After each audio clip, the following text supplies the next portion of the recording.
Voy a comenzar dando una mala noticia. Tarde o temprano usted va a morir. Y puedo agregar otra mala noticia. A cada momento, a cada instante, mientras que transcurre su vida, alguien en algún lugar del mundo está muriendo por algún motivo. Parece mentira que yo pueda llamar a estas obviedades noticias, y aún más extraño resulta que seguramente muchos se sentirán incómodos ante esta verdad de perogrullo. Pero la realidad es que la humanidad se ha alienado de la única certeza de su existencia. Lo único que podemos dar por seguro en nuestra vida es la muerte. Y se comprende que no es grato pensar en la muerte. Pero una cosa es no pensar en ella constantemente y otra muy distinta es olvidarla, esconderla, desnaturalizarla, prácticamente negarla. Transcurrimos nuestra vida desconectados completamente de la muerte. Y cuando la muerte indefectiblemente nos sale al cruce, nos encuentra desprevenidos, nos saca de eje, nos descoloca. Y esto es lo que me lleva al punto de este artículo. A partir de la supuesta pandemia de coronavirus, los seres humanos hemos sido expuestos a un bombardeo macabro donde nos exponen a la muerte como la humanidad nunca había sido expuesta nunca en su historia.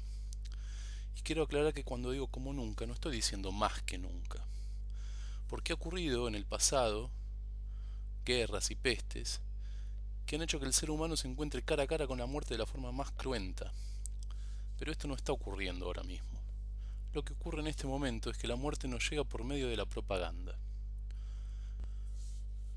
Tenemos todos en nuestros hogares unos receptores de información, el televisor, la computadora, el celular, que nos traen diariamente aterradoras estadísticas de mortalidad, acompañadas de alguna ocasional imagen impactante que no abundan para no fomentar el terror, y sobre todo difunden recomendaciones del caso para que el pobre diablo que recibe el siniestro mensaje pueda evitar formar parte de las estadísticas fúnebres.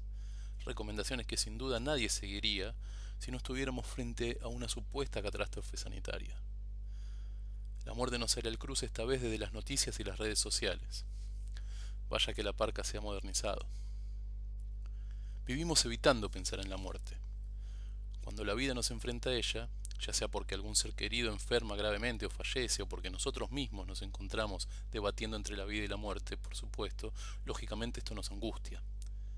Pero superado el momento procuramos dejarlo atrás y pensar en ello lo menos posible.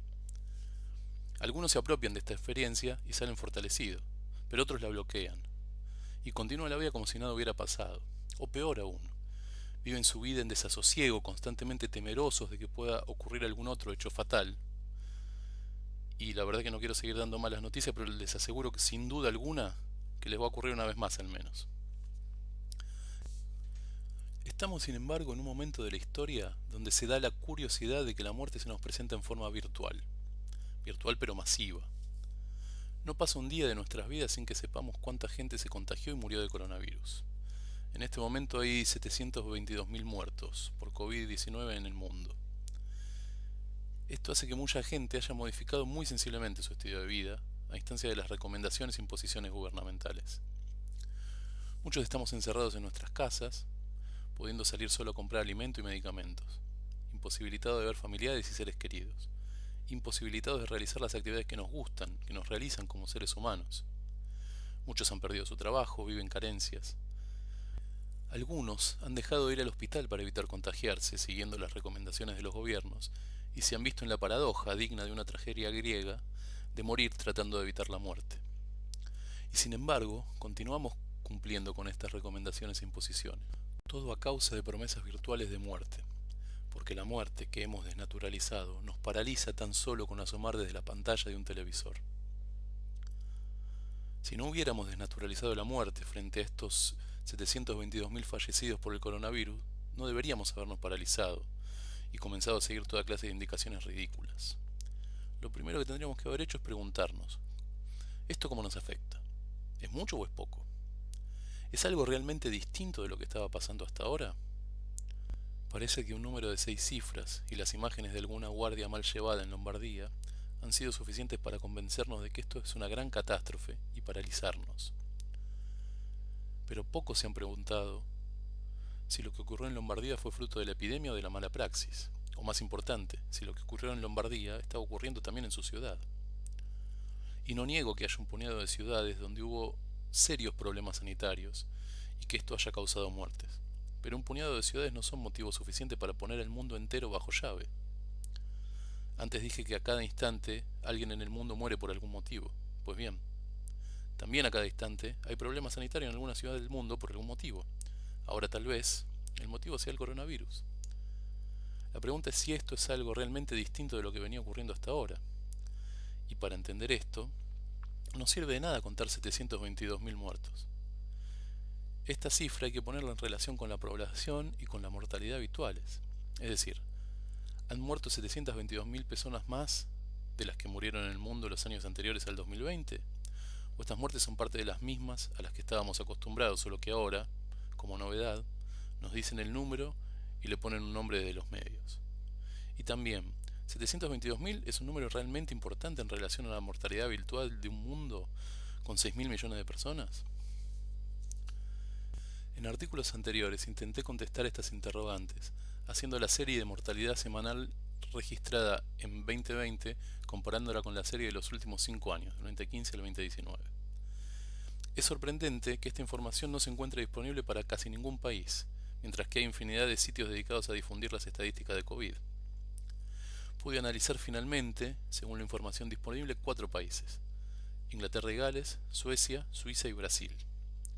Del análisis se desprende que hubieron 8 semanas donde el comportamiento de la mortalidad fue anómala, alguna de ellas bastante grave, pero que en general el 2020 hasta el momento presenta una sobremortalidad bastante leve, que va desde el 17% para Inglaterra y Gales, que es el peor de los casos analizados, a un 1% para Suiza, es decir, un escenario normal. Y estas cifras se registraron solo hasta julio. Si no vuelven a darse incidentes anómalos en lo que queda del año, es muy probable que el 2020 termine siendo un año con una mortalidad apenas superior a años anteriores, al menos en estos países.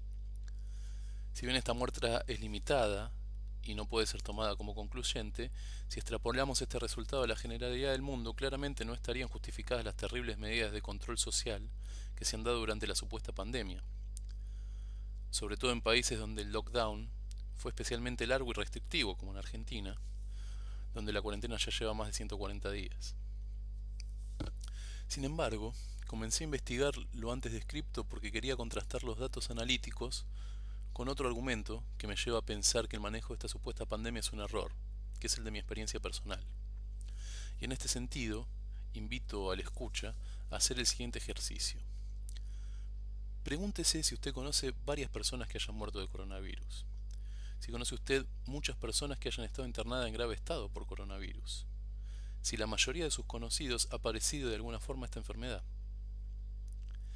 Creo que la mayoría de la gente, a menos que se trate de trabajadores del sistema sanitario, no podría decir que conoce una sola persona que haya muerto por coronavirus.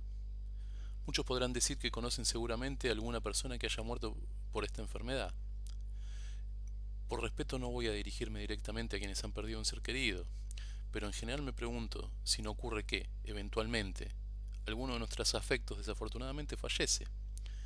Y me pregunto si esta supuesta pandemia ha hecho que esto ocurra con mayor frecuencia. Creo honestamente que la enorme mayoría de la gente no podría afirmar tal cosa. Lo mismo creo sobre los internados graves. Es un poco más frecuente que tengamos conocimiento de alguna persona internada en estado delicado con diagnóstico de coronavirus, en especial quienes padecían alguna enfermedad de cuidado preexistente. Y vuelvo aquí a la pregunta de la frecuencia. ¿Han ustedes tenido conocimiento de una mayor cantidad de internaciones entre sus amistades de las que hubo el año pasado? ¿Les causa realmente extrañeza? ¿Les parece estar frente a un acontecimiento extraordinario cuando se enteran de que ese familiar que parecía una enfermedad crónica fue internado?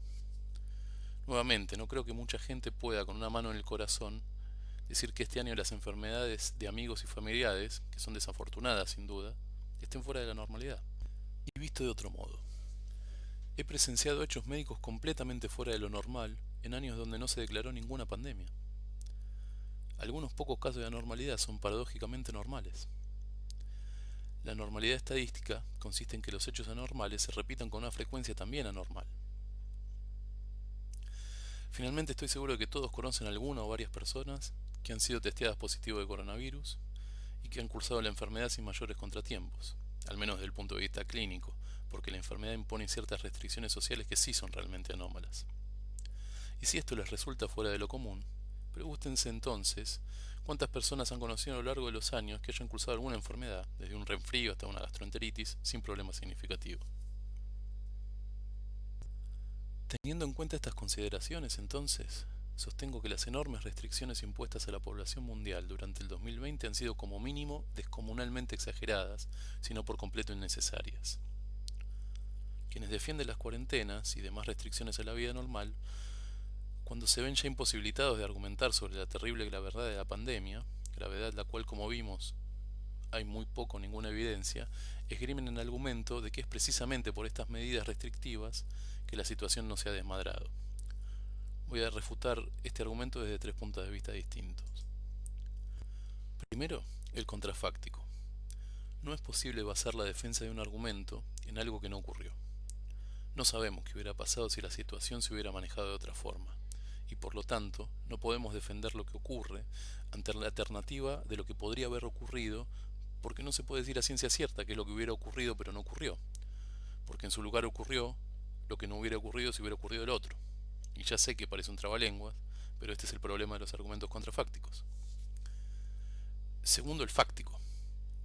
A muchos países que tomaron medidas más leves, incluso algunos que no tomaron ninguna medida en absoluto, les fue mucho mejor, es decir, tuvieron menos muertos, que a los países que tomaron medidas más restrictivas. Esto es particularmente evidente cuando se hace el análisis de exceso de mortalidad general que mencioné arriba. Pero incluso teniendo en cuenta solo las muertes contabilizadas por COVID en relación a la población total, hay muchos países a los que les ha ido muy bien sin imponer muchas restricciones o ninguna, y otros a los que les ha ido muy mal con fuertes cuarentenas. A ellos se les achaca haber tardado en comenzar las medidas necesarias, pero la realidad es que estas cuarentenas se establecieron tan rápidamente como fue posible hacer la propaganda de los muertos por COVID para poder justificarla, y que la situación de mortalidad ha sido en general peor después de la cuarentena que antes de la misma.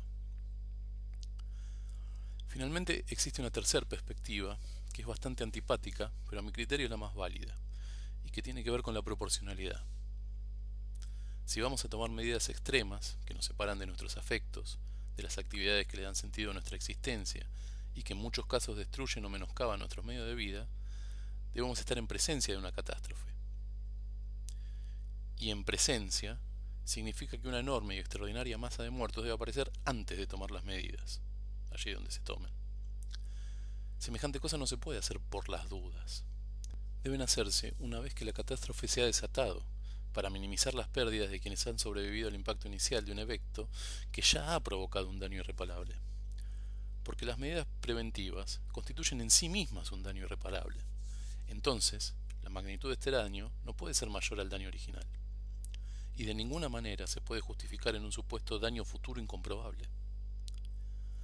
Por supuesto que ante este razonamiento enseguida surgen voces que dicen que la vida es sagrada y que debemos hacer todo en nuestro poder para preservar las vidas que peligran ante esta nueva superenfermedad, incluso a expensas de nuestro propio bienestar. Se nos dice que si salimos de nuestras casas, a pesar de que las posibilidades de vernos seriamente afectados por el virus sean ínfimas, estamos propagando la enfermedad, y los más vulnerables sufrirán y morirán por nuestra irresponsabilidad y falta de solidaridad. Debo entender entonces que es un delito, tanto desde el punto de vista social como jurídico, ya que todas estas medidas van acompañadas de la legislación pertinente. Pertenecer a una cadena de contagios de una enfermedad que eventualmente podría llevar a la muerte de alguna persona.